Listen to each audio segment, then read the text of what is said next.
Hey everybody, hi ladies.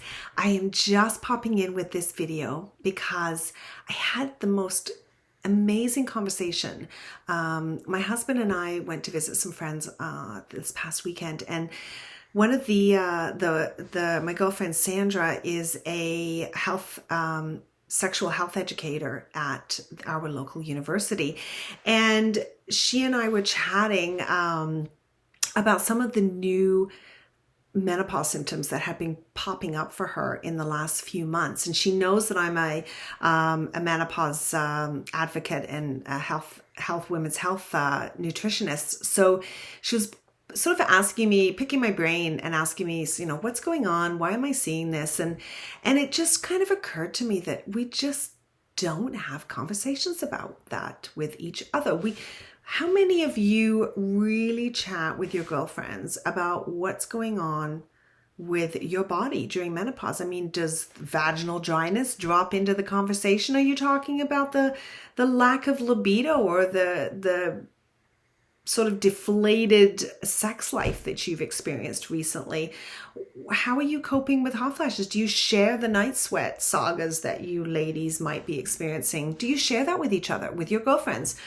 So Sandra and I were just sort of talking about it, and I said to her, I often imagine what these conversations between women about their menopause journeys look like.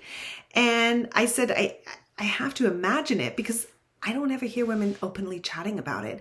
And before I went back to school to become a holistic nutritionist, I was struggling so much with my symptoms, but it really wasn't something that I shared with my husband.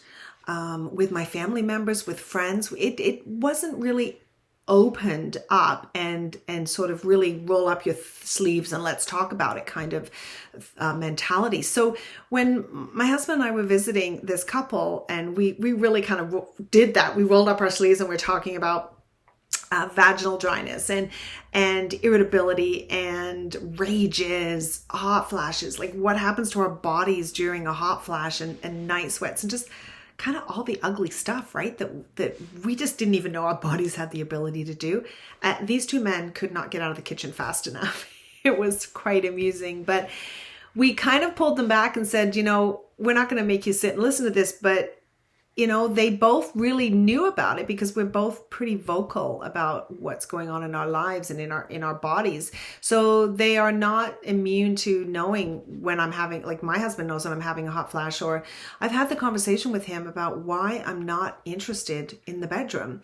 So they were pretty good about it, but obviously, when you hear two women talking about it, it's a much different conversation than when you're having one-on-one with your partner. But I think what was really interesting is Sandra was inquisitive. Sandra was asking about what are these new menopause symptoms that had just started with her. And I love that because she's really in touch with her body. She's in tune with what's going on. And so, of course, we were talking about all the different things that can happen during menopause and what she had been experiencing.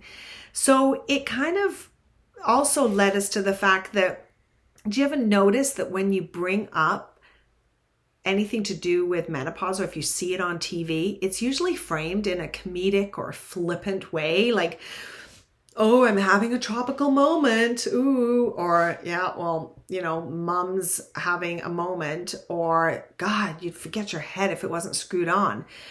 And it's really diminishes or dismisses the validity of what we experience and feel. Like, this is not something that we are just feeling once in a blue moon and we don't deal with it again. Like, some women are debilitated by their symptoms. And actually, she shared an example of one of her coworkers who is really struggling professionally in her work environment because of debilitating night sweats, that they are disrupting her sleep. She is disgusted with herself and feels like she's doing something wrong. She gets up in the middle of the night, literally has to change her bedclothes, change her nightgown, and it's exhausting, and it's been impacting her performance. So she's really fearful of losing her job. And so I know Sandra had encouraged her to go and speak to their supervisor to say, this is what's going on and I'm working through it, but I may need to make some adjustments. And So if we don't open up our communication with our partners, family, like your children that may be still living with you, your parents if you're taking care of them, your girlfriends, how many things have you canceled because you are bloated and you can't fit into your pants, or you are so emotional and so exhausted that you just can't go out for a night with your friends? So if you are struggling, you must not suffer alone, right? You cannot go through this journey independently without any kind of emotional or physical support. It's your right to ask for help and support. You would do that with anything else that was going on in your life. So if you are struggling alone, I cannot emphasize enough how important it is to open up a conversation with someone that you trust. We can make a fuss. We can rely on other people. We can't be everything for everyone else and nothing to ourselves. So if you need any kind of lifting up, then you need to reach out to those people that can give you that. What I've learned when transitioning through, successfully transitioning through menopause, is that it really includes being open and honest, not only with yourself, but with the people around you. So you may not feel comfortable. I get it. Like, it's easier to say than it is to do sometimes. You may not feel really comfortable having that kind of conversation with your manager at work, your supervisor at work, or even your partner.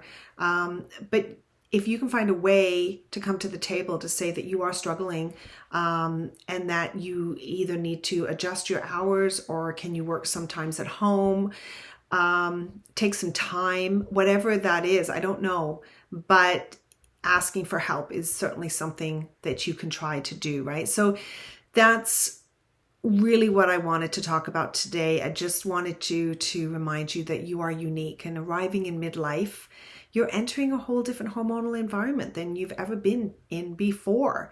So, and if you are not focusing on yourself, on your nutrition, on your well-being, on your sleep, on managing your stress, this will all become more exacerbated because you are trying to handle it alone.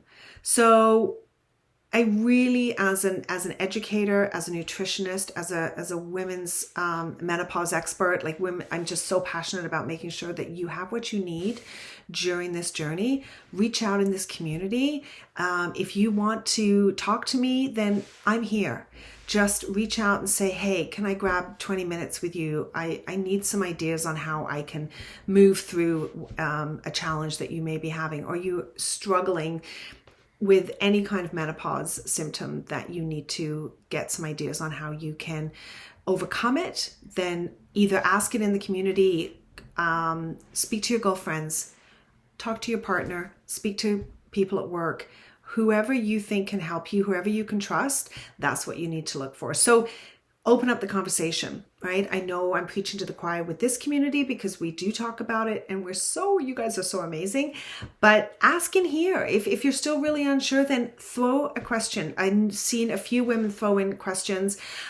Ladies, jump in, give your 2 cents, share your experience. If any of us can help you, you're in the right community. So let's start talking about menopause, right? Let's open it up.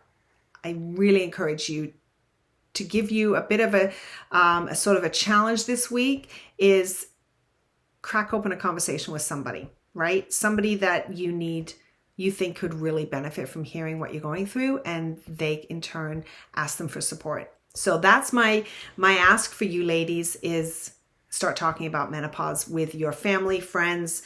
If you feel like it's somewhere that you need help, then start having that conversation. We need to talk about it. It's natural. It's normal. This is what we all go through. And if some of us are struggling more than others, let's lift them up. Let's support them. Thanks, ladies. I'll be jumping back in with another video soon with another hot topic. Don't hesitate to comment below. Let me know your thoughts. Let me know your experience. And yeah, can't wait to talk. Bye.